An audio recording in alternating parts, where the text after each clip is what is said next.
that night I felt the stench of sin, not only on that person but on me as well. Sin has a terrible smell, and it hangs around forever unless the blood of Christ washes it. And so the sin of Judas standing around. So we have two choices now. You can bring your gift of God, which will be a fragrant smell of beauty and of love that will last forever. Or you can bring the stench of sin that will hang around like a bad smell forever. Sin has a stench. Sin smells, and if you can't smell your own smell, God smells that smell. Everybody smells that smell. So don't think that you can get away with the sin that you have. The Lord knows your heart, and most chances are people know your heart. People know your heart very well.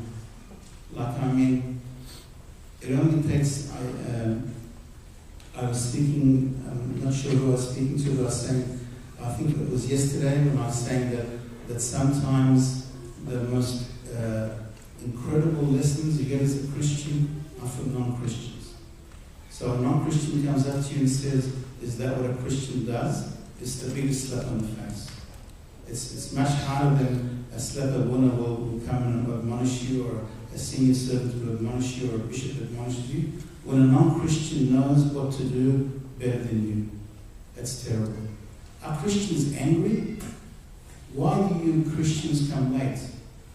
I'll tell you a little confession one time. When I was studying, some people that were working with me were very fascinated by the Coptic church. I used to tell them a lot, and I used to preach them a lot about the Coptic church and all of that. And there was two women that particularly were very interested. And they were very interested in fasting. And so they came to ask about when you fast and why you fast and how you fast and how often you fast and what you do and what you don't do. Every question, I almost got sick of it. They kept asking about fasting. And so much so that they learned off the fasts of the church off by heart, and they knew when to offer me milk and when not to offer me milk. So when the 50s came, I stopped having milk. It was too hard to explain. So even when Wednesday and it was the 50s, I stopped having milk because I was only going to tell them it's 50 days when we can have milk and so on. But one of the women came to me and said, if you fast so much, why are you overweight? And it's funny, but it's actually a huge slap on the face. It's a huge slap on the face. If you fast so much, why doesn't it show? Maybe I'm not fasting. Maybe my fast is just food. Maybe it's not from the heart.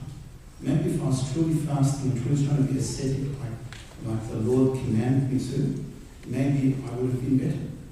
Maybe I would be better. And really, if I take that comment on lots of things. If you're a Christian and you say you're a Christian and love God, why are you angry? If you're a Christian and you know sweet words of praise, why do you swear? If you know God's truth, why do you lie? If you know this is the mystery of the Holy Ghost, why do you come at 11 o'clock? You know, if you are a Christian, why do this? It's the stench of sin, the stench of arrogance, the stench of an inflated heart that ruins us, that makes us sell the most precious things that we have. So today we have two choices, either the fragrant oil of Mary or the stench of hatred and deceit and betrayal of Judas.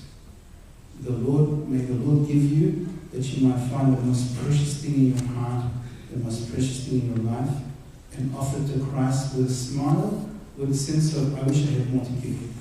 I wish I could do more for you. If you can do that, then perhaps your service would be accepted. Perhaps your gifts would be accepted. Perhaps your life would be accepted. Perhaps your burnt offerings would be accepted. Christ is willing there to write it for a memorial to him. You have the poor with you always, but me you do not have. While you have Christ, give him your offerings, that the Lord may accept it and write your book in the book of my memorial. Glory to you,